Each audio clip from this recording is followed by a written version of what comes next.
Bismillahirrahmanirrahim. Assalamualaikum warahmatullahi wabarakatuh. Waalaikumsalam warahmatullahi wabarakatuh. Selamat pagi, salam sejahtera untuk kita semua. Yang terhormat Ibu Tri Purnawati selaku Kepala SD Negeri Tempat 1. Yang kami hormati Bapak Ibu Guru SD Negeri Tempat 1. Pertama, mari kita panjatkan puji syukur atas kehadirat Allah Subhanahu wa taala karena yang telah memberikan rahmat, kesehatan dan keselamatan sehingga kita bisa berkumpul di ruangan ini dalam kegiatan diseminasi pemahaman dan penerapan budaya disiplin positif di sekolah.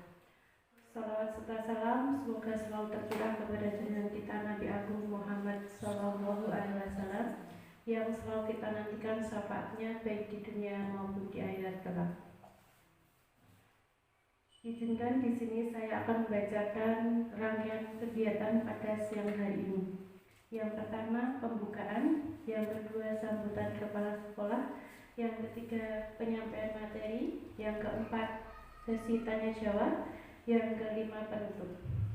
Untuk memulai acara pada kegiatan hari ini, mari kita buka dengan bacaan basmalah bersama-sama. Bismillahirrahmanirrahim. Terima kasih. Acara yang kedua yaitu sambutan dari Kepala Sekolah SD Negeri Tempat 1 kepada beliau Ibu Tri Purnawati. Kami persilahkan.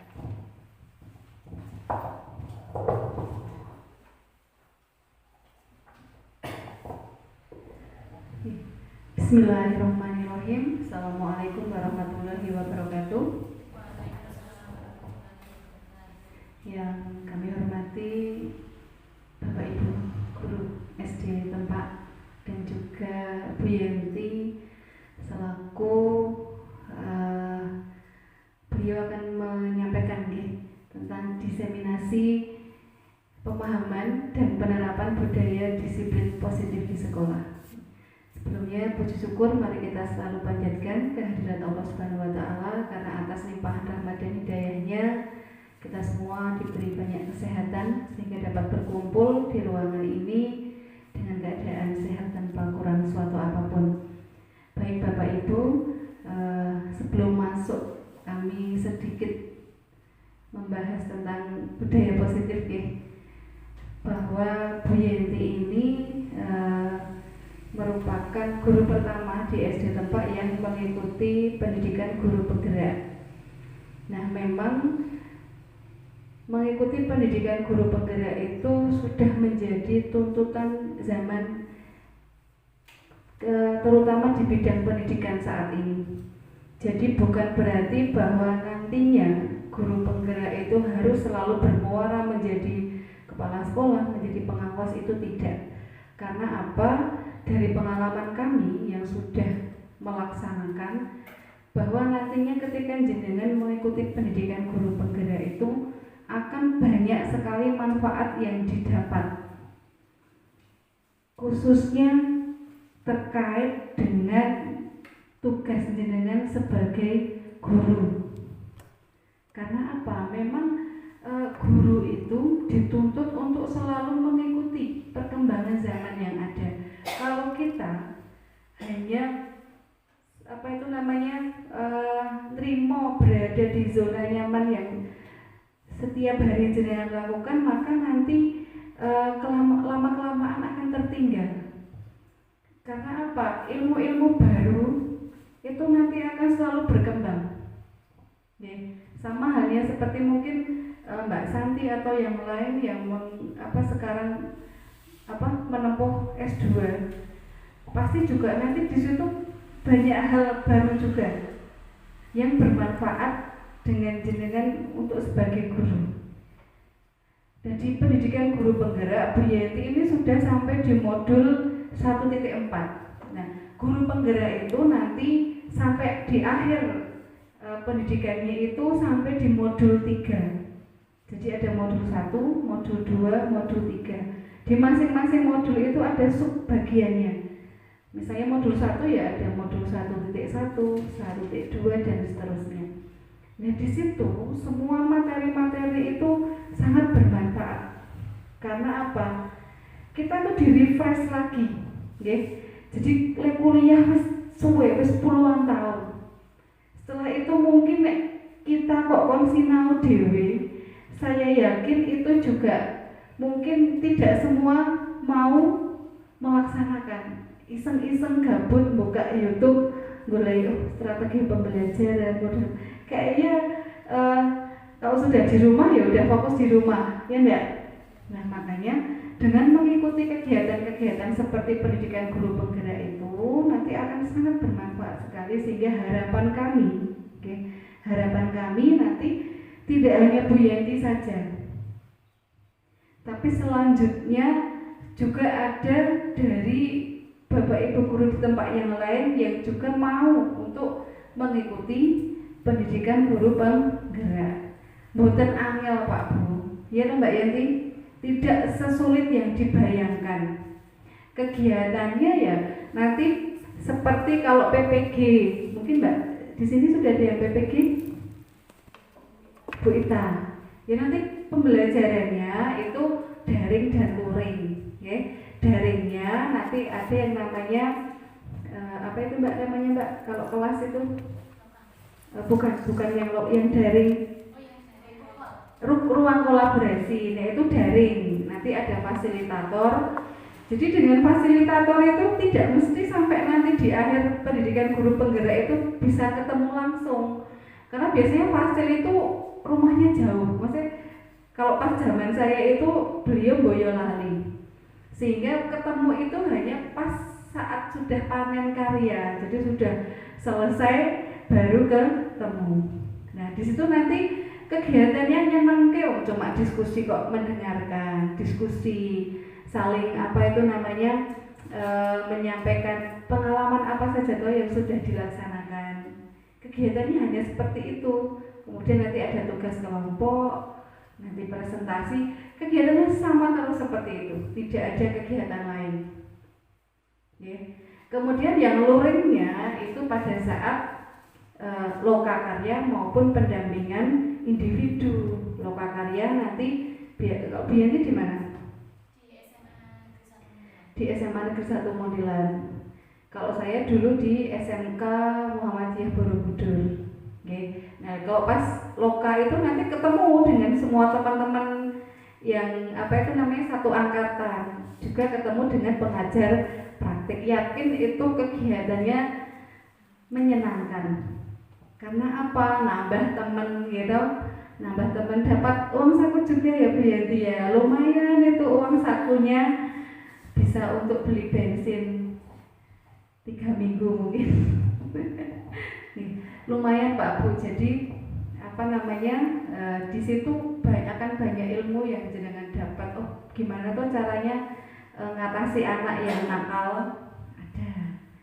Bagaimana kita bisa mengaktifkan peserta didik, ada materinya. Bagaimana kita apa itu namanya mau menerapkan budaya positif, banyak.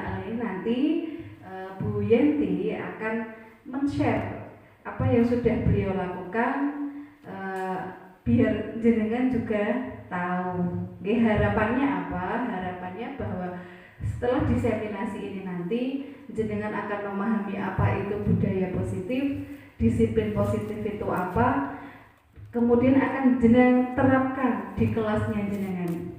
Harapannya muaranya ke situ Bu Yanti, sehingga itu tidak hanya terjadi di kelasnya Bu Yanti, tapi juga terjadi di semua siswa di seluruh kelas SD Negeri Tempat 1. Begitu Pak Bu. Nah, mungkin ini sedikit apa itu namanya kami sampaikan gambaran, walaupun nanti Bu Yanti akan menjelaskan secara detail nih. Tapi ini perlu kami sampaikan bahwa budaya disiplin positif di sekolah inilah yang apa itu namanya menjadi PR kita bersama.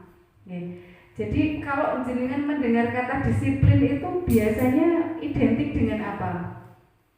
Mendengar kata disiplin, tertib, patuh. Nek enggak patuh dihukum, gitu.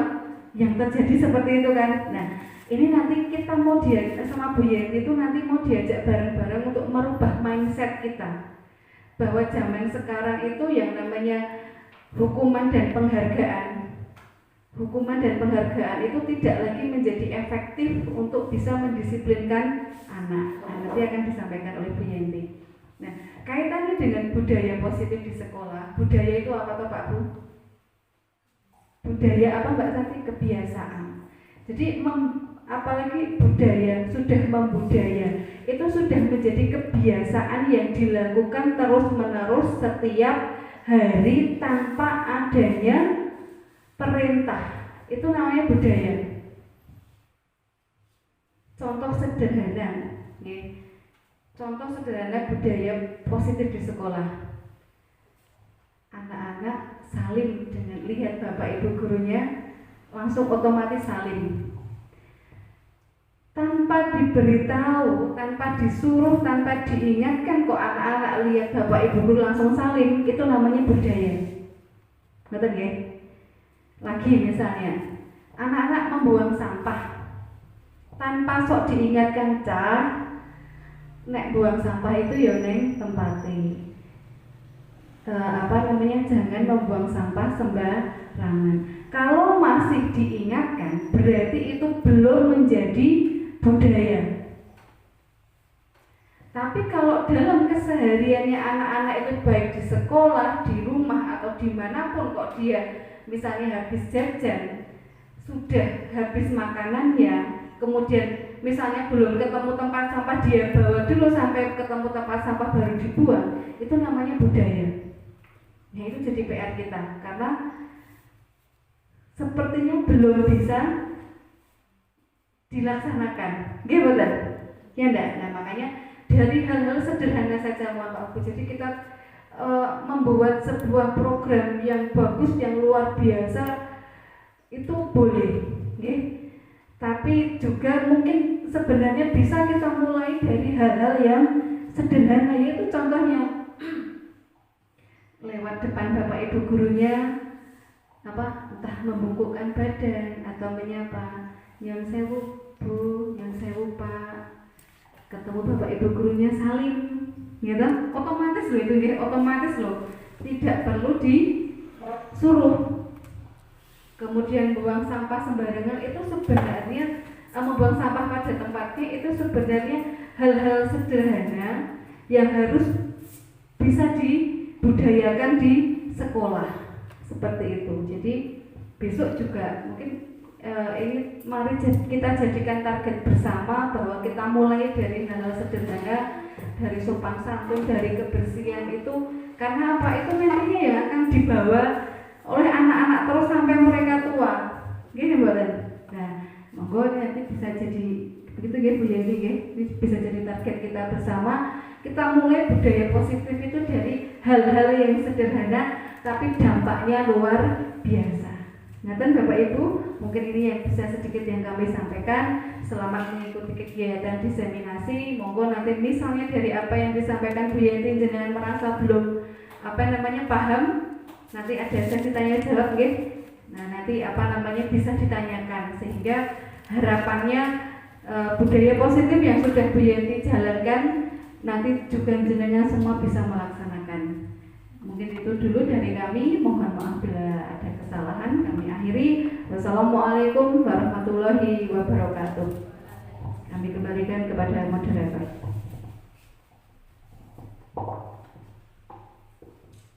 Terima kasih kepada Ibu Tri Purnawati yang telah memberikan sambutan. Semoga ini teman-teman besok termotivasi untuk mendaftar calon penggerak. Memasuki acara yang ketiga yaitu penyampaian materi. Kepada Bu Yanti kami persilakan.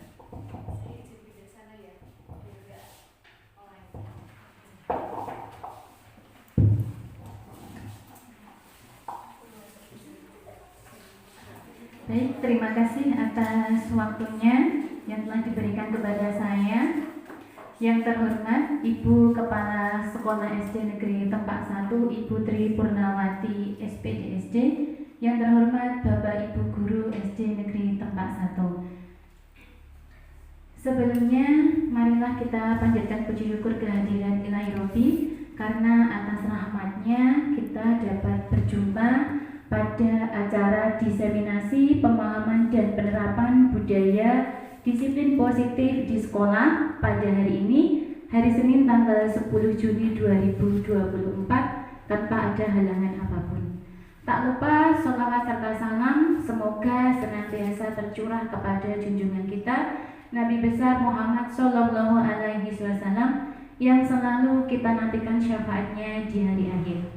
Bapak Ibu yang terhormat, sebagaimana kita ketahui bahwa budaya disiplin positif itu sangat-sangat penting untuk diterapkan di lingkungan sekolah kita.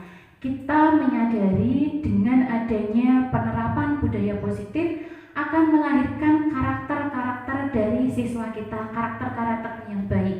Nah, inilah yang menjadi tugas kita bersama untuk menerapkan budaya disiplin positif di sekolah ini. Bagaimana kita nanti mampu mengarahkan, membimbing anak didik kita sehingga mereka akan memiliki kebiasaan-kebiasaan yang baik. Dengan adanya kebiasaan-kebiasaan yang baik itu yang kita laksanakan setiap hari, kemudian akan melahirkan sebuah karakter, dan karakter itu bisa didapatkan dengan penerapan budaya disiplin positif ini. Inilah yang akan menjadi PR kita untuk kedepannya, bagaimana menciptakan lingkungan belajar yang juga positif, yang mendukung anak, yang berpihak kepada anak, dan juga lingkungan yang menyenangkan, yang aman, supaya anak-anak itu dapat belajar dengan nyaman, kemudian tujuan dari pembelajaran yang kita laksanakan dapat terlaksana. Hal ini membutuhkan kerjasama dan kolaborasi dari semua pihak, tidak hanya guru saja, tetapi juga dari murid, dari wali murid, dan dari semua pemangku kepentingan di sekolah kita. Ketika anak-anak belajar dengan nyaman, dengan lingkungan yang positif, maka otomatis pembelajarannya akan dapat terlaksana dengan baik. Sedangkan ketika ada tekanan-tekanan yang muncul, maka mereka tidak akan bisa mendapatkan tujuan dari pendidikan tersebut. Next. Bapak Ibu, perkenalkan ini Bapak Mulyadi, fasilitator saya. Beliau berasal dari Semarang, seperti kata Bu Purna, tidak satu daerah, dan alhamdulillah belum pernah berjumpa tatap muka. Jadi kami tatap mukanya memang hanya lewat daring saja. Kemudian Ibu pengajar praktik itu Ibu Tri Widiati, kebetulan menjadi salah satu kepala sekolah di Kecamatan Secang. Kemudian saya sendiri Yanti Eviani sebagai calon guru penggerak angkatan 10 dari Kabupaten Magelang. Next. Bapak Ibu yang terhormat, di modul 1 pendidikan guru penggerak, di situ dibahas tentang filosofi Ki Hajar Dewantara. Ki Hajar Dewantara mengemukakan bahwa pendidikan itu adalah tempat persemaian benih-benih kebudayaan dalam masyarakat. Ki Hajar juga menjelaskan bahwa tujuan pendidikan yaitu menuntun segala kodrat yang ada pada anak-anak agar mereka dapat mencapai keselamatan dan kebahagiaan yang setinggi-tingginya, baik sebagai manusia maupun sebagai anggota masyarakat.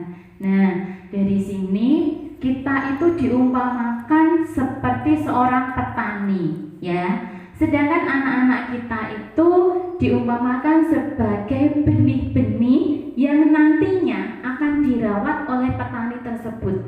Petani itu dapat mengendalikan kesuburan tanah, kecukupan air, kemudian dapat mengendalikan cahaya matahari, dan juga dapat mengendalikan hama yang mungkin akan merusak tumbuhnya tanaman itu. Tetapi petani tidak dapat mengubah kodrat dari benih yang mereka tanam. Nah, hal ini juga berlaku untuk kita Bapak Ibu. Kita bisa menciptakan lingkungan yang nyaman, lingkungan yang positif untuk tumbuh kembang anak kita. Jadi misalnya anak yang tadinya itu malas ketika berada di sekolah atau setelah dia mengenyam pendidikan di sekolah, seharusnya anak itu menjadi anak yang rajin dan bukan sebaliknya. Nah, kita juga harus menciptakan pendidikan yang berpihak kepada anak-anak, yang menuntun segala kodratnya, kodrat anak sesuai kodrat alam dan juga sesuai dengan kodrat zaman. Jadi kodrat alam itu, anak itu dilahirkan sudah mempunyai bakat masing-masing, yang tentunya satu anak dengan anak yang lain bakatnya kan berbeda-beda. Lah, kita yang mempunyai kewajiban untuk memberikan pelayanan agar bakatnya berkembang sesuai dengan apa yang dicita-citakan oleh Ki Hajar Dewantara. Kita juga harus memberikan pembelajaran yang sesuai dengan kodrat zaman. Yang bagaimana kodrat zaman itu mengikuti perkembangan zaman. Karena kita menyadari bahwa saat ini teknologi itu berkembang dengan sangat pesat, berarti kita juga sebagai seorang pendidik harus mau dan mampu untuk mengejar ketertinggalan kita. Jadi pembelajaran tidak hanya di kelas dengan metode ceramah, tetapi harus bisa menggunakan kemajuan teknologi seperti misalnya kita menggunakan model Canva atau lewat kuis. Nah, seperti itu. Selanjutnya, next. Di modul yang kedua tentang nilai dan peran guru penggerak, yaitu bahwa seorang guru penggerak itu harus mempunyai 5 nilai dan 5 peran. Yang pertama adalah berpihak pada murid. Seorang guru penggerak itu harus mampu menciptakan pembelajaran yang berpihak pada murid. Jadi anak-anak akan ditanya, pembelajaran seperti apa yang biasanya kamu inginkan? Nah, kemudian sejauh yang kita bisa lakukan, kita harus dapat menyediakan pembelajaran yang berpihak kepada mereka, yang menuntun tumbuh kembang mereka, dan juga berdasar pada kodrat alam dan juga kodrat zaman. Kemudian nilai yang kedua mandiri, yaitu seorang guru penggerak itu harus bisa secara mandiri untuk meningkatkan kompetensinya tanpa harus disuruh. Jadi ketika dia merasa memang kompetensinya belum mencukupi, mau tidak mau dia harus segera meningkatkannya secara mandiri tanpa menunggu ditunjuk atau tanpa menunggu dipaksa oleh atasan dan sebagainya. Kemudian yang ketiga reflektif, seorang guru penggerak itu harus selalu senantiasa melakukan refleksi dari pembelajaran yang sudah dia lakukan. Apa yang sudah baik yang perlu untuk ditingkatkan, kemudian mana yang kurang baik yang perlu untuk diperbaiki. Kemudian kolaboratif, harus mampu berkolaborasi, bekerja sama dengan rekan guru lain agar dapat mewujudkan pendidikan yang berpihak dan menuntun pada murid. Kemudian untuk inovatif, harus mau untuk selalu berinovasi, menciptakan pembelajaran baru yang menyenangkan bagi anak. Kemudian untuk perannya, yang pertama yaitu menjadi pemimpin pembelajaran, kemudian menjadi coach bagi guru lain, menjadi pendamping bagi guru lain, kemudian mendorong kolaborasi yang terjadi antar sesama warga sekolah, mewujudkan kepemimpinan anak, bagaimana kita bisa mewujudkan anak itu secara mandiri, secara percaya diri, memimpin dirinya sendiri sebelum memimpin orang lain. Kemudian yang terakhir adalah menggerakkan komunitas praktisi, yaitu mampu menggerakkan komunitas di sekitarnya. Next. Dari modul 1 dengan modul 2, jika dikaitkan dengan budaya positif Bapak Ibu, hasilnya adalah dengan menerapkan budaya positif di sekolah, kita akan mempermudah tercapainya tujuan pendidikan sesuai dengan filosofi Ki Hajar Dewantara, yaitu pendidikan yang menuntun dan berpihak pada anak. Kemudian dengan kita memahami dan memiliki nilai-nilai guru penggerak seperti berpihak pada murid, mandiri, reflektif, kolaboratif, dan juga inovatif, kita bisa berperan dalam menciptakan budaya positif di sekolah. Next. Ini yang akan kita pelajari, kita diskusikan hari ini Bapak Ibu tentang konsep budaya positif, dimulai dari perubahan paradigma belajar, kemudian apa itu disiplin positif, selanjutnya adalah nilai-nilai kebajikan yang menjadi dasar dari keyakinan telas dan juga budaya positif, kemudian kebutuhan dasar manusia, ada motivasi perilaku manusia, mengapa manusia melakukan tindakan tersebut, kemudian ada posisi kontrol kita, posisi kontrol guru, di mana kita biasanya berada nanti ketika kita menyelesaikan suatu permasalahan. Kemudian ada keyakinan telas seperti yang Bapak Ibu sudah buat, dan yang terakhir adalah segitiga restitusi. Bapak Ibu hadirin sekalian, pembelajaran dengan paradigma baru ini dirancang berdasarkan prinsip pembelajaran yang terdiferensiasi. Artinya, pembelajaran dengan paradigma baru ini harus mampu melayani segala macam kebutuhan anak didik yang memang berbeda-beda satu dengan lainnya. Nah, pembelajaran ini dirancang sesuai dengan kebutuhan siswa, sehingga muara akhirnya nanti adalah terwujudnya profil pelajar Pancasila. Next. Kemudian Dr. William Glasser mengungkapkan adanya miskonsepsi tentang teori kontrol. Ada 4 G. Yang pertama adalah ilusi guru mengontrol murid. Ilusi guru mengontrol murid sebenarnya kita tidak bisa mengontrol orang lain. Kalau ada ilusi guru mengontrol murid, berarti saat itu muridlah yang mengizinkan guru untuk mengontrol tindakannya. Jadi murid secara sadar mengizinkan guru agar guru itu mengontrol tindakannya. Nah, ini. Kemudian yang kedua, ilusi bahwa kritik dan membuat orang merasa bersalah dapat menguatkan karakter. Jadi kritik kemudian membuat orang merasa bersalah itu tidak dapat menguatkan karakter. Itu hanya ilusi. Mengapa? Karena dengan adanya kritik dan juga membuat orang merasa bersalah, justru yang timbul adalah identitas gagal. Siswa merasa rendah diri, kemudian dia merasa gagal untuk mewujudkan identitasnya. Ini. Kemudian yang ketiga, ilusi bahwa orang dewasa memiliki hak untuk memaksa. Biasanya orang dewasa itu berpikir bahwa dia mempunyai tanggung jawab yang besar, sehingga dengan adanya perasaan ketika dia memiliki tanggung jawab yang besar, dia beranggapan bahwa dia punya hak untuk memaksa orang lain. Kemudian yang keempat adalah ilusi bahwa semua penguatan positif itu efektif dan bermanfaat. Pada kenyataannya, penguatan positif itu tidak efektif dan tidak bermanfaat. Karena apa?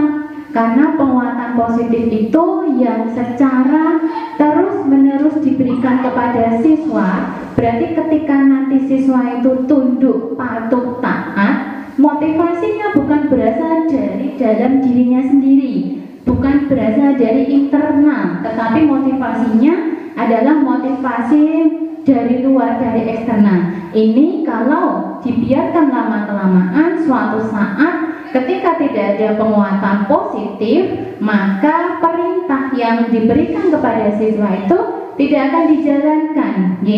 Nah, ini. Next. Bapak Ibu, kita harus bisa mengubah paradigma kita dari paradigma stimulus respon menuju ke teori kontrol. Nah, yang ada di sebelah kanan panjenengan semua ini adalah paradigma stimulus respon tentang dunia. Kemudian yang di sebelah kiri adalah tentang teori kontrol.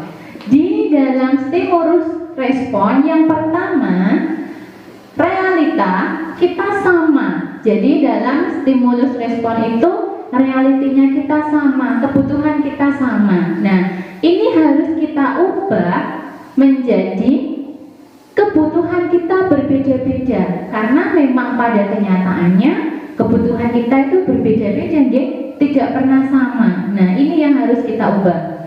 Kemudian semua orang melihat hal yang sama, ini salah ya, harus kita rubah ke setiap orang memiliki gambaran yang berbeda. Nah, ini jadi bukan yang dilihat itu sama, tapi gambaran yang didapat itu pasti berbeda, karena yang melihat juga berbeda dari sisi yang bermacam-macam. Kemudian yang ketiga, kita mencoba mengubah orang agar berpandangan sama dengan kita.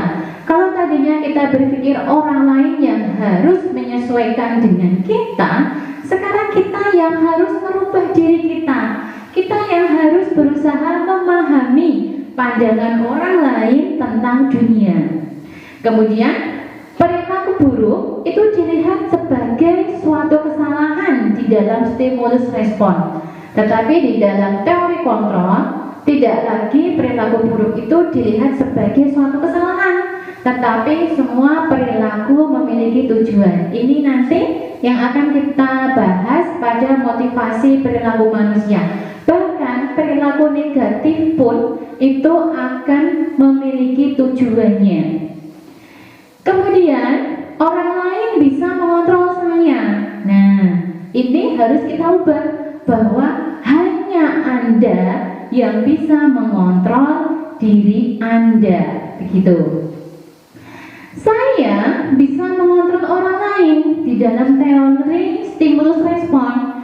Harus kita ubah menjadi Anda tidak bisa mengontrol orang lain. Nah, jadi banyak yang harus kita ubah di dalam mindset kita. Hal mudahnya seperti ini Bapak Ibu. Bapak Ibu silakan tangan kanannya anggap menggenggam erat suatu barang yang penting, yang sangat-sangat jenengan jaga. Entah apa itu, entah mungkin berlian, sebuah harapan, sebuah cita-cita. Kemudian ada temannya yang datang dengan segala cara ingin membuka tangan kanan panjenengan. Kira-kira apakah panjenengan akan membiarkan tangan kanan yang berisi hal yang sangat jenengan jaga, sangat berarti untuk panjenengan itu akan terbiarkan terbuka atau tidak? Bu Santi? Oh tidak, Bu Santi mengatakan tidak. Kenapa tidak dibiarkan terbuka Bu Santi?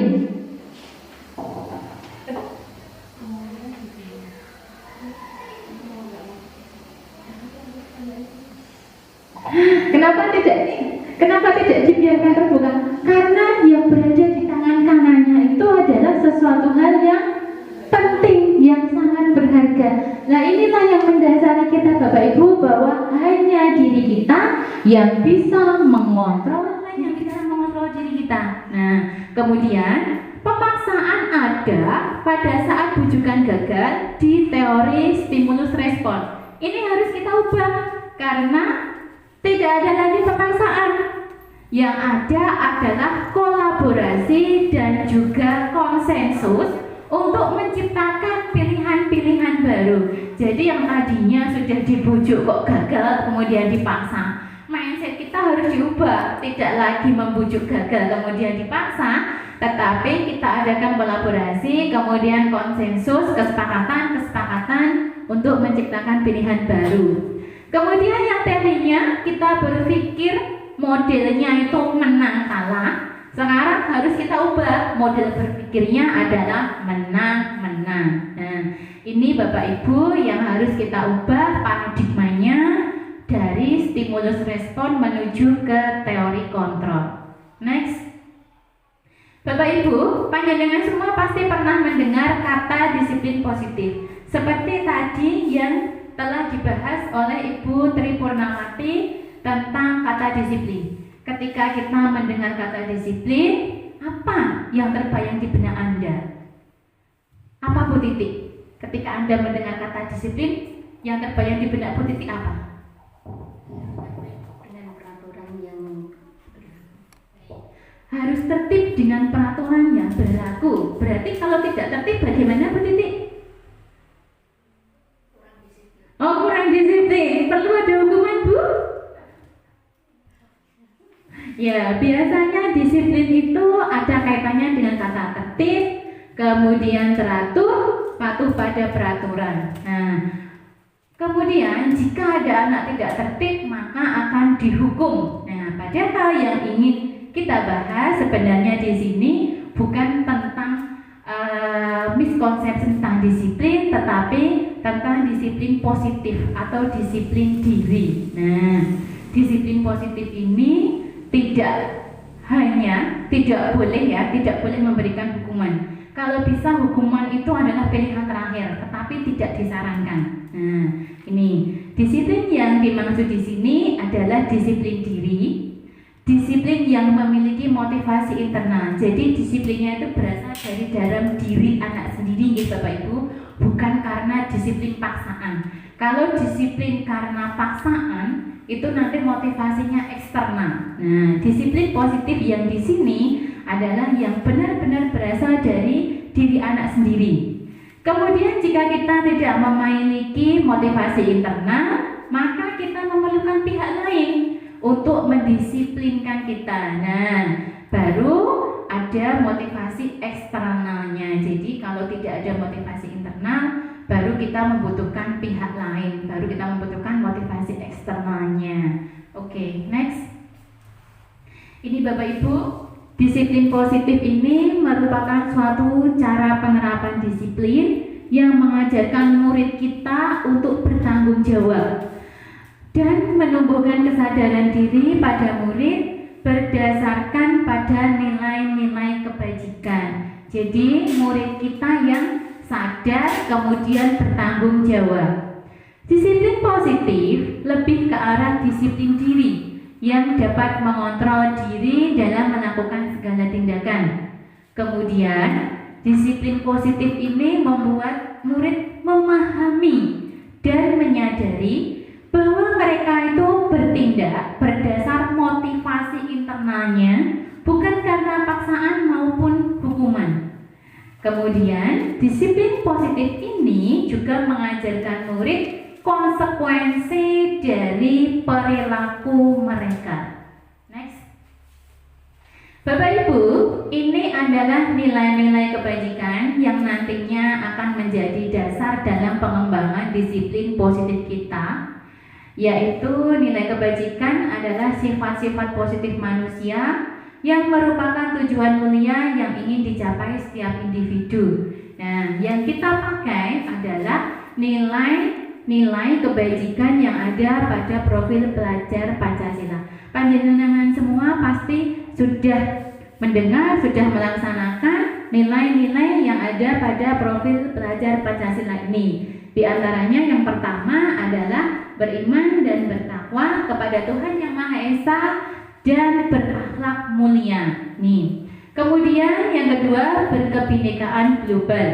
Selanjutnya bergotong royong, kemudian kreatif, bernalar kritis, dan yang terakhir adalah mandiri. Nilai-nilai inilah yang nantinya harapannya dapat membudaya, dapat menjadi karakter dari peserta didik di lingkungan sekolah kita.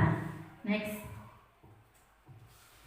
Ibu Bapak, kebutuhan dasar manusia itu dibagi menjadi 4, ya. Yang pertama adalah kebutuhan untuk bertahan hidup atau survival.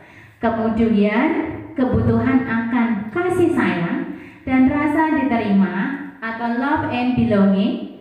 Yang ketiga adalah kebutuhan akan kebebasan, freedom, kebutuhan akan kesenangan atau fun, dan yang terakhir kebutuhan akan penguasaan atau power. Jadi seluruh tindakan manusia itu memiliki tujuan tertentu, ya. Semua yang kita lakukan itu usaha terbaik kita untuk mendapatkan apa yang kita inginkan. Ketika kita mendapatkan apa yang kita inginkan, sebetulnya saat itu kita sedang memenuhi satu atau lebih dari satu kebutuhan dasar kita. Jadi ketika nanti ada anak kok berbuat nakal, misalnya meminta uang kepada temannya, Seharusnya kita tidak langsung serta-merta memarahinya, tetapi kita bisa melakukan pendekatan dulu, ditanya dulu, kenapa kok berbuat seperti itu, alasannya apa? Siapa tahu ternyata alasannya adalah dia memenuhi satu dari kelima kebutuhan dasar tersebut. Next. Ini studi kasusnya Bapak Ibu. Ihsan suatu kali terlibat pemalakan kepada beberapa temannya. Ia meminta sejumlah uang untuk membeli makanan. Analisislah kebutuhan apa yang mendasari Ihsan melakukan pemalakan kepada temannya. Kemudian langkah apa yang bisa Anda ambil untuk menyelesaikan masalah tersebut. Ketika Anda menjumpai anak didik Anda di kelas melakukan pemalakan kepada beberapa temannya, kemudian uangnya itu diminta ternyata untuk membeli makanan. Kira-kira kebutuhan yang mendasari Ihsan melakukan perbuatan pemalakan itu apa ya kira-kira? Bu Karti? Mungkin uang sakunya kurang. Mungkin uang sakunya kurang. Berarti kalau uang sakunya kurang, kebutuhannya mendasarinya apa? Kebutuhannya untuk membeli makanan. Apa Bapak Ibu? Kebutuhannya adalah kebutuhan yang tadi Bu Melinda. Ya, kebutuhan untuk bertahan hidup, survival. Nah, ini harus kita gali terlebih dahulu. Kemudian jika pemalakan yang dilakukan oleh si Ihsan itu ternyata hanyalah langkah untuk merasa supaya dia diperhatikan oleh bu guru. Jadi kalau tidak melakukan ulang kan tidak diperhatikan. Nah, berarti suatu saat dia pengen diperhatikan oleh bu guru, jadi dia melakukan pemalakan. Maka kebutuhan yang mendasarinya apa? Kebutuhan akan kasih sayang dan rasa diterima. Oke, karena dia cuma pengen dia itu diperhatikan, diterima, diberi kasih sayang. Nah, kemudian ketika dia melakukan pemalakan itu, niatnya supaya anak-anak itu takut sama dia. Nah, maka kebutuhan apa yang mendasari tindakan Ihsan tersebut kira-kira? Penguasaan atau power. Iya, dia pengen berkuasa, dia pengen diakui kalau ternyata dia lebih dari teman-temannya yang lain. Oke, next. Langkah apa yang bisa Anda ambil untuk menyelesaikan masalah tersebut? Langkah apa Bu Ayu kira-kira yang bisa Anda ambil ketika di kelas Anda nanti ada anak yang melakukan pemalakan seperti itu?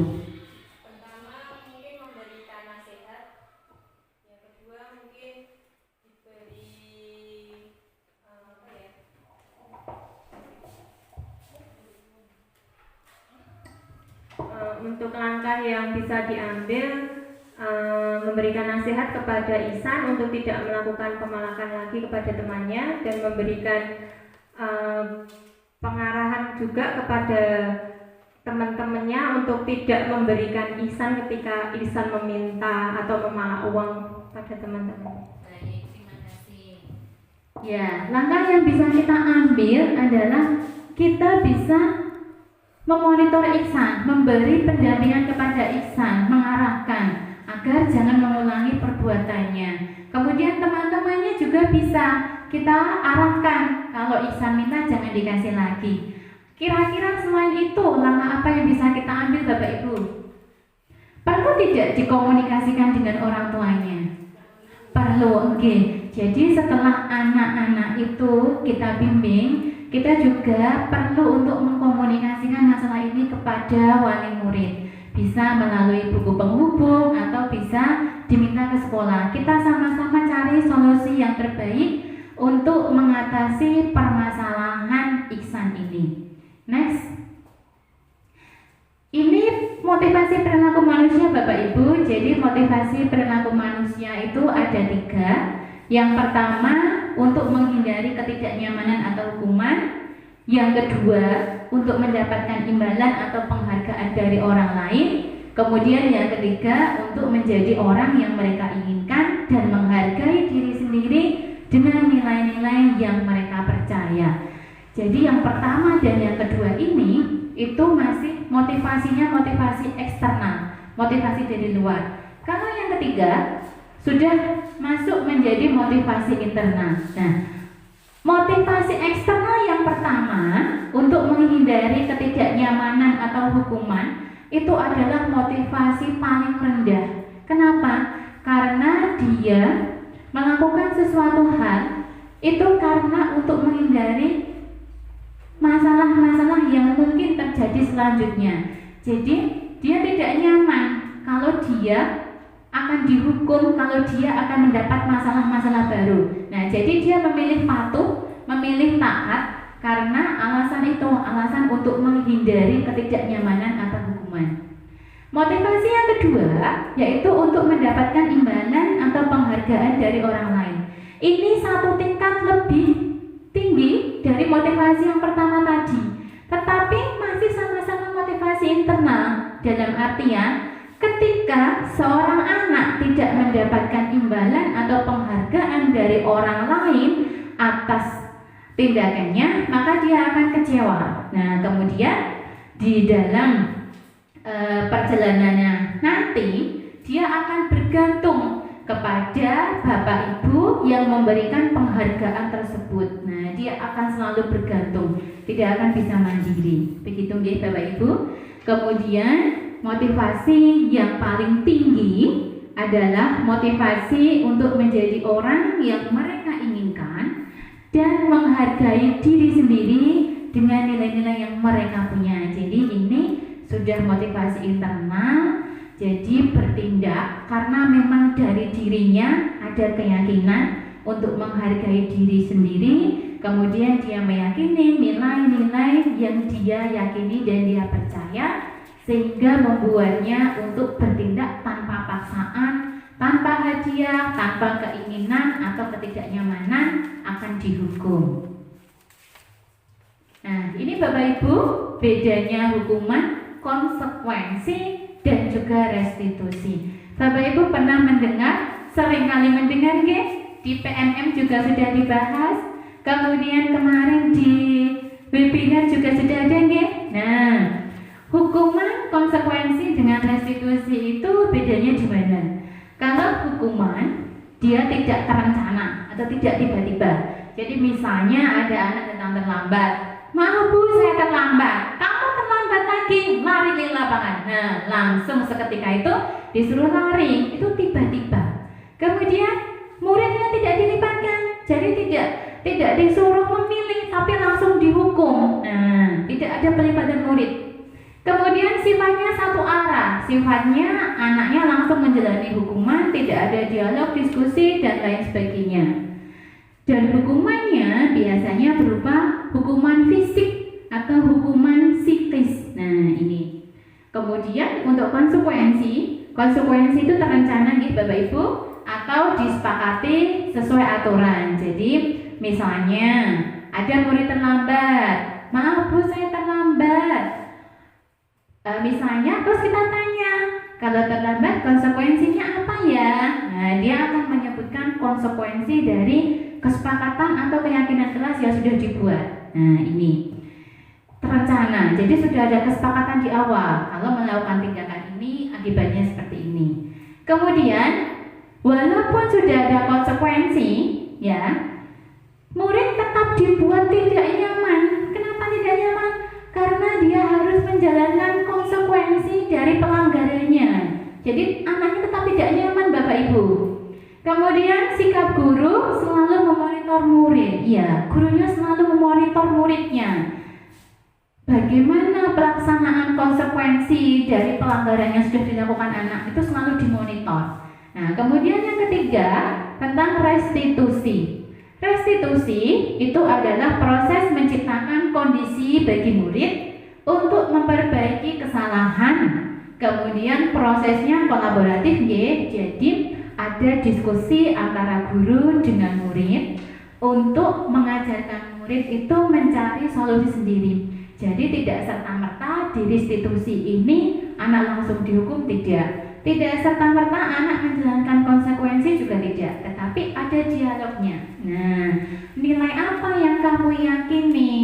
Nah, maukah kamu nanti untuk memperbaikinya? Kemudian, apa yang akan kamu lakukan untuk memperbaiki permasalahan ini? Itu nanti ada di restitusi.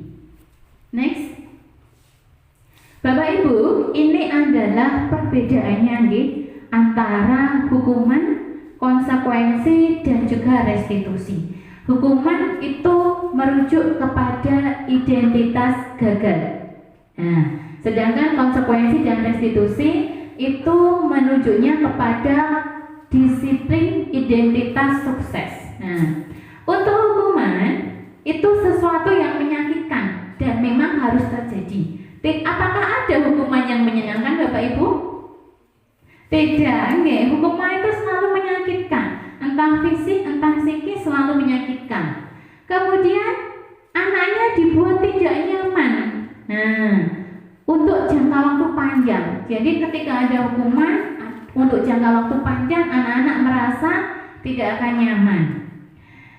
Untuk konsekuensi itu sesuatu yang harus terjadi karena sudah berdasarkan kesepakatan, berarti memang harus terjadi.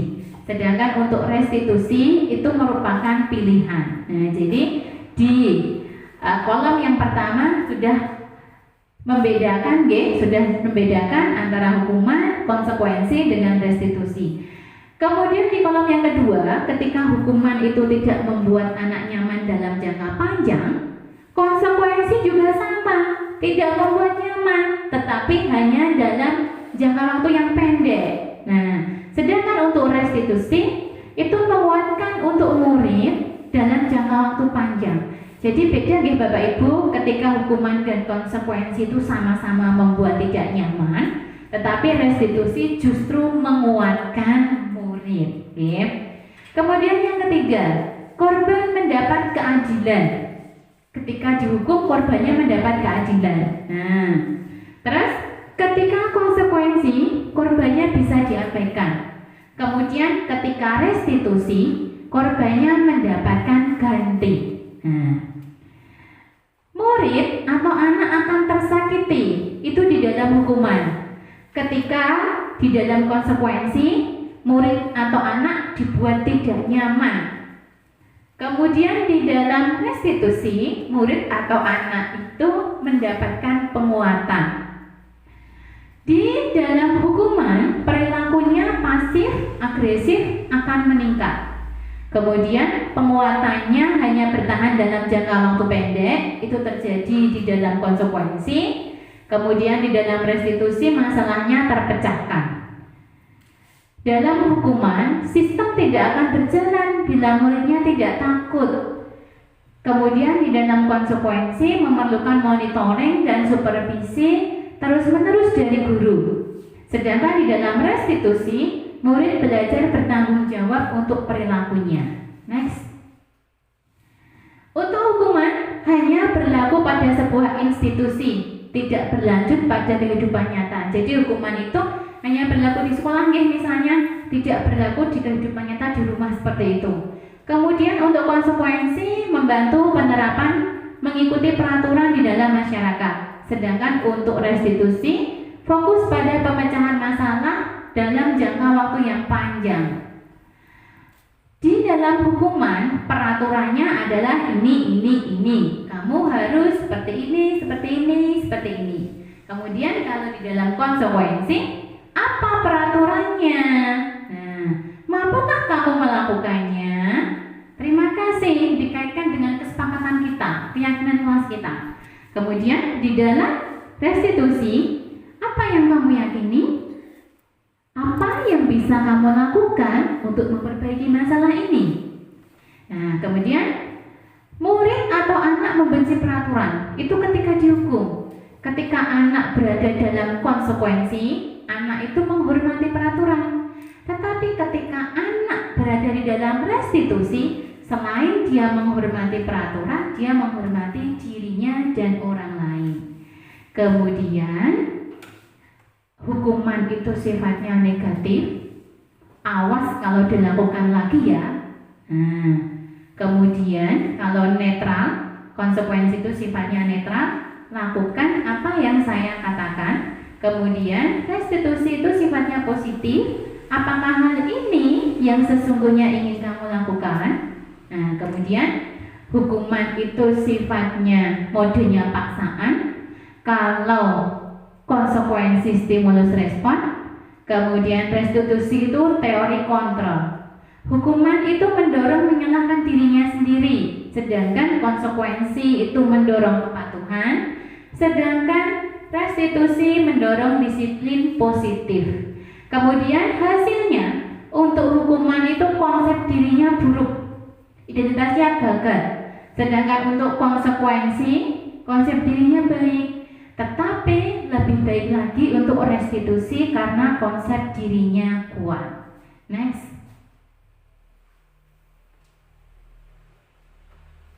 Oh, masih ada. Nah, di dalam hukuman, murid atau anak belajar menyembunyikan kesalahan. Jadi takut kalau dihukum kesalahannya disembunyikan. Kemudian di dalam konsekuensi, murid atau anak belajar taat peraturan. Terakhir, di dalam restitusi, murid atau anak itu belajar memecahkan masalah. Nah, kemudian dalam hukuman, mencoba mengontrol anak dengan penguatan negatif. Kalau konsekuensi, mengontrol anak dengan penguatan positif. Kalau di dalam restitusi, anak yang paham bahwa dirinya sendiri yang memegang kendali kontrol atas dirinya. Nah, seperti itu. Kemudian sampai di bawah, hukuman itu menyakitkan, konsekuensi itu membantu guru menyatakan peraturannya, sedangkan restitusi itu membantu guru, menguatkan guru menyebutkan keyakinan kelasnya. Oke, next. Nah, ini ada studi kasus Bapak Ibu. Eva kurang menguasai pelajaran matematika, sehingga pada saat pelajaran tersebut berlangsung, dia lebih banyak berdiam diri dan atau menggambar di buku pelajarannya. Pada saat guru matematikanya Pak Seno menanyakan pertanyaan, Eva menjadi gugup dan tidak sengaja menjatuhkan tasnya dari kursi, serta tiba-tiba menjadi gagap pada saat berupaya menjawab. Seluruh kelas pun tertawa melihat perilaku Eva yang bicara tergagap dan terkejut tersebut. Pak Seno pada saat itu membiarkan teman-teman Eva menertawakan Eva. Nah, kemudian menyuruhnya maju ke depan kelas, berdiri, menunjuk kaki. Nah, ini menunjuk hidung karena tidak bisa menjawab pertanyaannya Pak Seno. Kelasnya semakin gaduh. Anak-anak tertawa melihat Eva di depan kelas memegang ujung hidungnya. Apakah Anda setuju dengan tindakan Pak Seno terhadap Eva? Bu Dela kira-kira setuju tidak? Ketika ditanya tidak paham, disuruh maju, kemudian suruh menunjuk hidung. Nah, setuju tidak Bu Dela? Tidak. Kenapa tidak setuju Bu Dela? Bu Ani? Setuju? Tidak. Kenapa Bu Ani tidak setuju? Betul, iya. Karena mempermalukan anak, iya. Pak Seno itu tanpa bertanya langsung ditunjuk, kemudian suruh maju, langsung dihukum ya. Nah, langsung dia disuruh berdiri menunjuk hidungnya. Iya, tidak setuju karena mempermalukan anak. Nah, kalau hal seperti ini bisa sering atau pernah kita lakukan di kelas, yang ada nantinya anak itu akan malas untuk belajar matematika. Kenapa? Karena dia sudah tidak paham, kok ternyata malah dipermalukan di kelas. Dia akan semakin menghindar pelajaran matematika.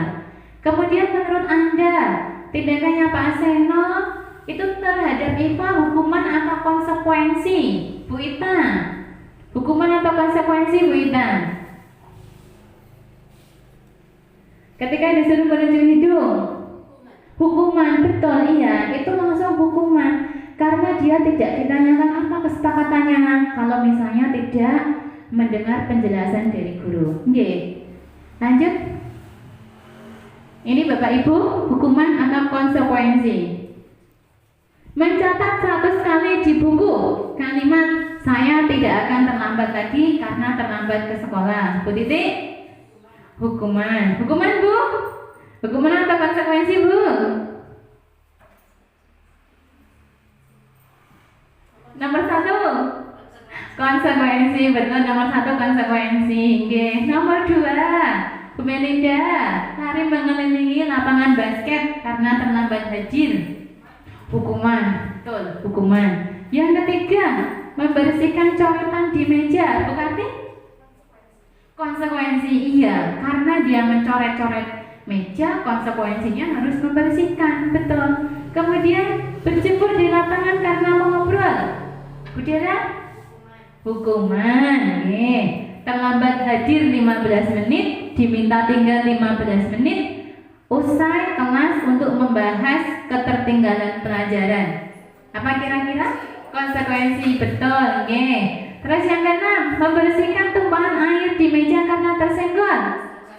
Konsekuensi, baik. Terakhir, murid diminta bertelanjang kaki sepanjang hari karena tidak menggunakan sepatu hitam. Hukuman, baik. Tepuk tangan untuk kita semua. Nah, berarti Bapak Ibu guru sudah paham nggih, mana yang termasuk hukuman, mana yang termasuk konsekuensi. Baik, next. Menurut panjenengan semua, mana yang lebih tepat? Peraturan kelas atau keyakinan kelas? Keyakinan kelas, nggih. Next. Nah, keyakinan kelas itu serangkaian keyakinan yang berisi nilai-nilai kebajikan universal yang disepakati bersama untuk memotivasi seseorang dari dalam sehingga bersemangat untuk menjalankan keyakinannya. Keyakinan kelas ini menggunakan kata-kata yang positif ya Bapak Ibu. Kemudian kata-katanya bersifat universal dan mudah diingat oleh para murid. Next.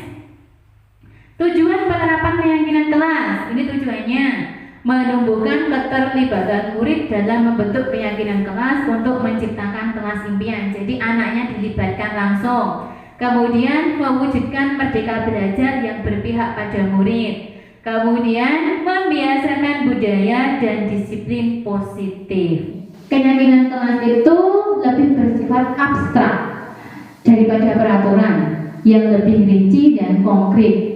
Kemudian pernyataannya universal, dibuat dalam bentuk positif. Jadi tidak ada kata negatif, tidak ada keyakinan kelas kok dilarang memakai sepatu putih. Itu bukan keyakinan kelas nih Bapak Ibu, itu peraturan. Nah, kemudian keyakinan kelas itu sebaiknya tidak terlalu banyak, jadi mudah diingat dan dipahami oleh warga kelas. Misalnya hanya 5 saja bisa. Kemudian semua warga itu hendaknya berkontribusi dalam pembuatannya lewat curah pendapat. Kan tidak mungkin keyakinan kelas kok panjenengan yang menentukan sendiri, kan tidak. Harus ada diskusi antara guru dengan murid. Kemudian bersedia meninjau kembali keyakinan kelas dari waktu ke waktu. Jadi misalnya kok sudah tidak relevan, bisa ditinjau lagi nih Bapak Ibu. Next. Ini Bapak Ibu 5 posisi kontrol kita. Yang pertama adalah penghukum, yang kedua pembuat merasa bersalah, kemudian yang ketiga teman, yang keempat pemantau, dan yang kelima manajer. Penghukum ini begitu anak melakukan kesalahan langsung serta-merta dihukum dengan kata-kata yang keras, kata-kata yang kasar. Kemudian ketika pembuat merasa bersalah, ini menjatuhkan mental anak, menjatuhkan secara psikis. Nah, kemudian teman, dia menganggap memposisikan dirinya sebagai teman dari anak tersebut. Kemudian ada pemantau, pemantau ini langsung menunjukkan kesepakatan kita. Yang terakhir adalah manajer. Nah Bapak Ibu, yang diharapkan dari posisi yang kita inginkan ini adalah posisi seorang manajer. Next, Bapak Ibu silakan disimak. Ini ada video tentang 5 posisi kontrol dalam restitusi adalah proses perjalanan seorang pendidik agar dapat mengenali dirinya. Pada video kali ini, kita akan membahas tentang 5 posisi kontrol yang dikembangkan oleh Diane Dawson dan contoh penerapannya.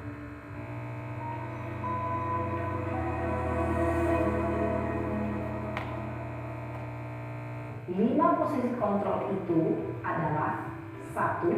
Posisi penghukum, 2. Posisi pembuat merasa bersalah, 3. Posisi teman, 4. Posisi pemantau atau monitor, dan 5. Posisi manajer.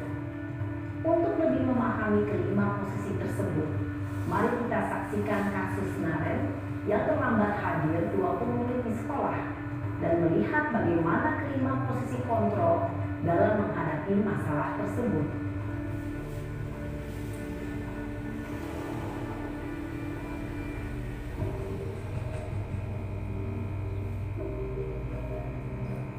Ini posisi penghukum Bapak Ibu. Jadi ketika anak datang, dia langsung memarahi ibu gurunya. Naren, sini kamu. Selamat pagi, Bu. Selalu terlambat. Kamu deh, pasti terlambat. Maaf, Bu. Saya Apa? Apa coba? Alasan kamu apa lagi? Kapan sih kamu tidak terlambat? Malas sekali ya kamu jadi anak. saya Dasar pemalas. Gak kapok-kapok sih kamu. Sudah berapa kali terlambat? Sana, kamu keliling lapangan basket 2 kali. kenapa saya harus keliling lapangan basket, Bu? Kenapa? Kamu melawan ibu. Berani-beraninya jawab. Sudah terlambat, masih berani jawab pula. Sekarang, keliling lapangan basket 5 kali sekalian. Biar kapok. Cepat. Pergi sana ke lapangan basket.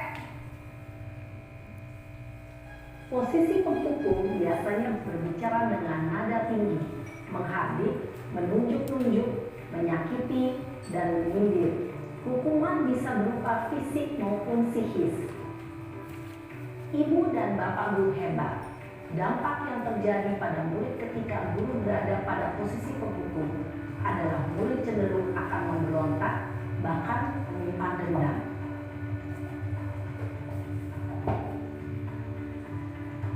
Ini posisi yang kedua Bapak Ibu, yaitu pembuat merasa bersalah.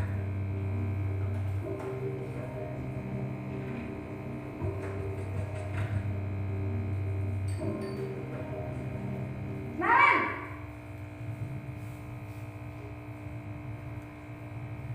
Selamat pagi, Bu. Naren. Kamu kenapa terlambat lagi, nak? Ya Tuhan, Naren. Kamu senang ya bikin ibu susah ya? Kalau kamu terlambat lagi, nanti ibu yang ditegur bapak kepala sekolah, nak. Disangka ibu tidak bisa membina kamu. Duh, gimana ini? Maaf, Bu. Duh, Gusti Naren. Kamu suka ya kalau ibu ditegur bapak kepala sekolah? Terus, sekarang ibu harus tulis apa yang di buku absen? Ini kamu sudah sering terlambat loh. Ibu harus apa coba? Nah, ini Bapak Ibu untuk posisi pembuat merasa bersalah. Jadi anak itu langsung didorkan mentalnya. Nah, saya harus bagaimana ini? Saya kecewa sekali dengan kamu. Nah, jadi ini untuk yang posisi pembuat merasa bersalah. Jadi memang tidak saat itu dihukum serta-merta harus keliling lapangan, tidak. Tapi psikisnya anak yang akan terkena. Ya. Jadi dia sudah menciptakan dirinya itu merasa rendah diri karena sudah mengecewakan ibu gurunya, mengecewakan bapak gurunya, seperti itu. Kemudian pembuat merasa bersalah ini memang kata-katanya lebih halus ya Bapak Ibu, tetapi justru dampaknya karena tanpa sadar juga kita sering ya mungkin melakukan hal seperti itu, tapi dampaknya sangat luar biasa sekali karena langsung tercipta saat itu juga identitas yang gagal pada diri anak. Bapak Ibu, posisi yang ketiga yaitu posisi sebagai teman ya. Di dalam posisi sebagai teman itu nanti kita menerapkan sebagai temannya si anak. Jadi bisa dengan kata-kata tolonglah. Nah, kemudian bisa juga baik kali ini boleh silakan, tapi besok jangan diulangi lagi ya. Nah, itu posisi sebagai teman. Kemudian yang keempat adalah posisi sebagai seorang pemantau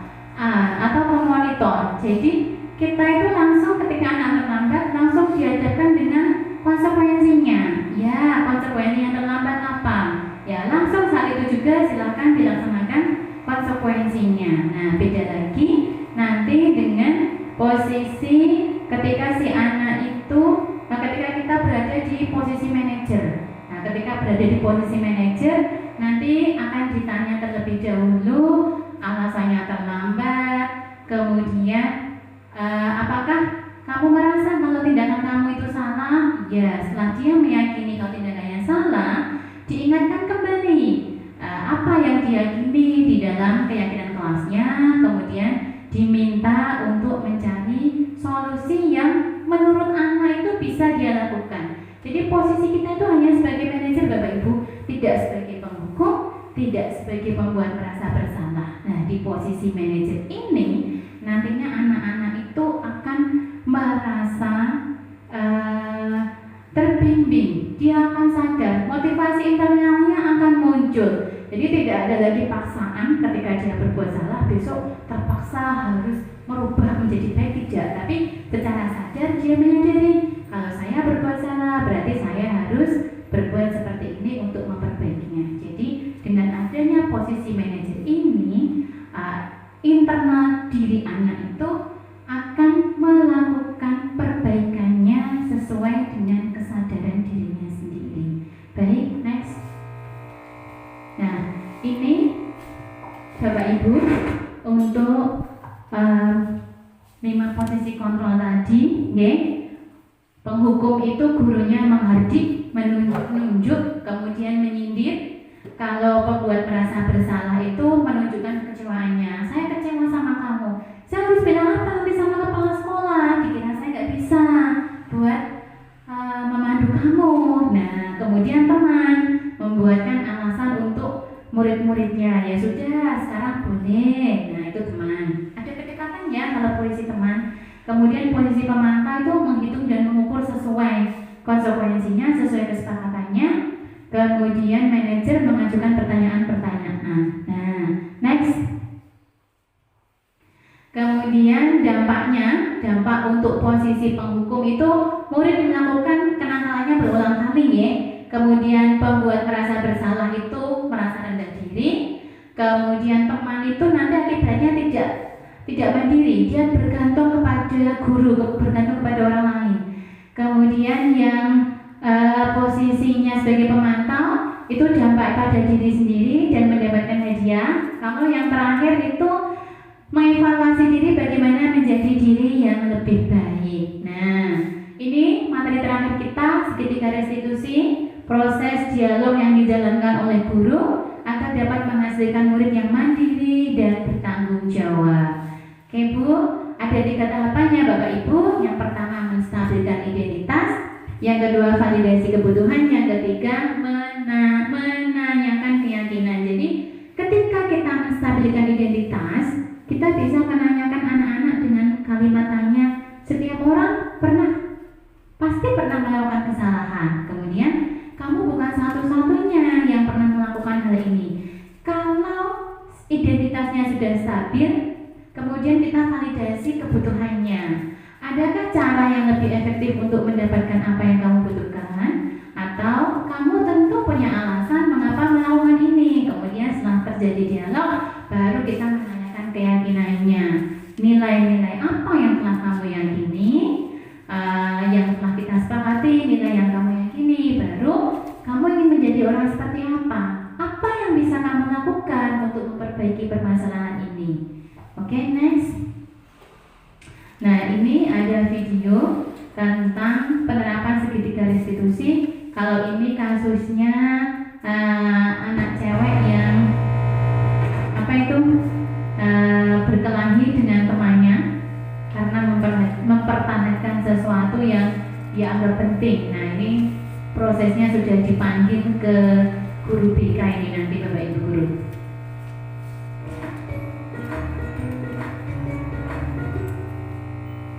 Salam dan bahagia Ibu dan Bapak guru hebat. Pada video kali ini kita akan membahas tentang salah satu program disiplin positif yang diterapkan di lingkungan sekolah yang dikenal dengan nama restitusi.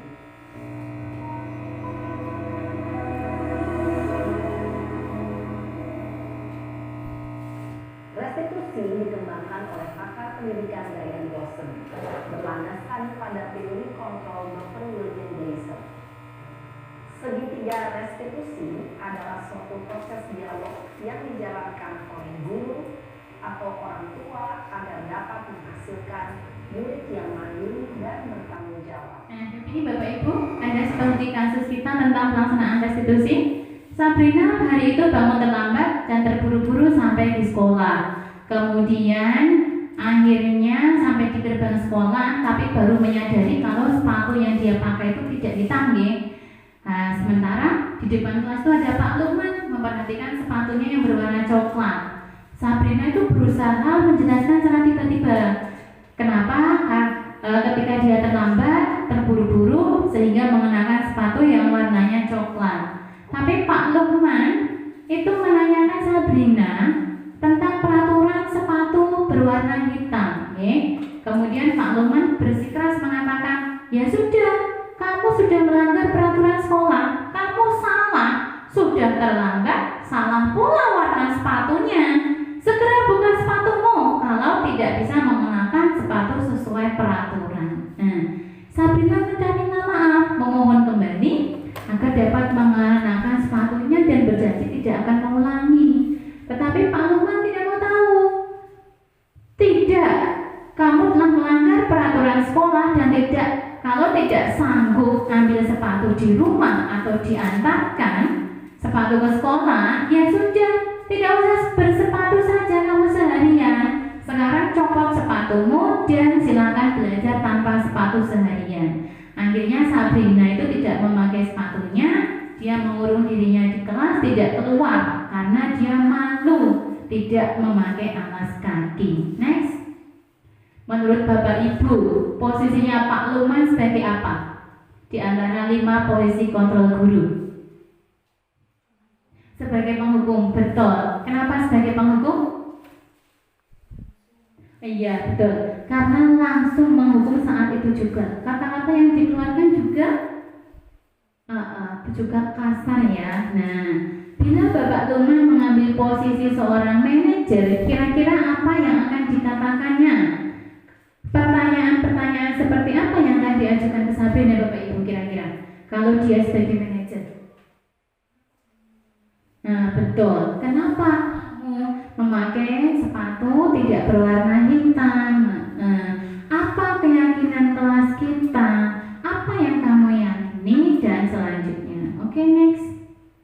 Nah, ini Bapak Ibu praktek penerapan budaya positif di kelas 6 ada 2, yaitu kelas literasi berbicara, kemudian sampahku tanggung jawabku. Ini kelas literasi berbicaranya. Itu kebetulan untuk resensi buku. Jadi pagi hari itu anak-anak selalu kelas literasi berbicara, mau resensi buku boleh, mau bercerita tentang kesehariannya boleh, bercerita tentang pengalamannya juga boleh.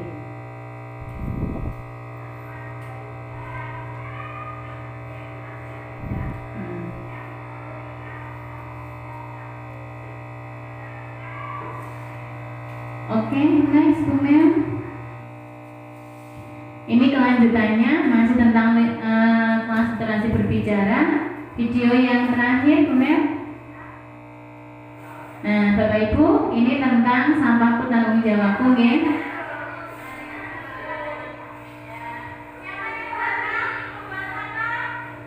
Nah, ini jadi setiap pulang sekolah itu langsung dimasukkan kresek, jatahnya siapa, langsung dibawa pulang untuk dibuang ke sekitarnya. Baik, next. Bapak Ibu, sekian diseminasi dari saya. Apabila ada salah kata mohon dimaafkan. Saya kembalikan kepada moderator. Wassalamualaikum warahmatullahi wabarakatuh.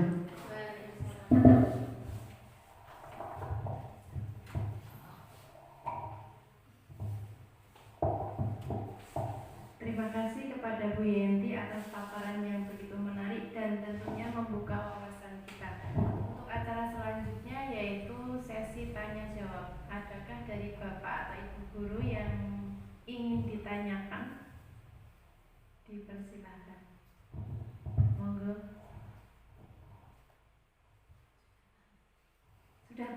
Alhamdulillah. Bu Ita tanya. Bu Ani. Alhamdulillah.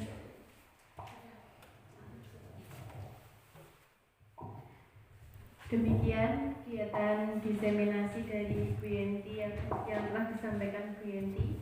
Saya selaku moderator mohon maaf atas segala kekurangan selama kegiatan ini berlangsung. Saya akhiri, wabillahi taufik wal hidayah. Wassalamualaikum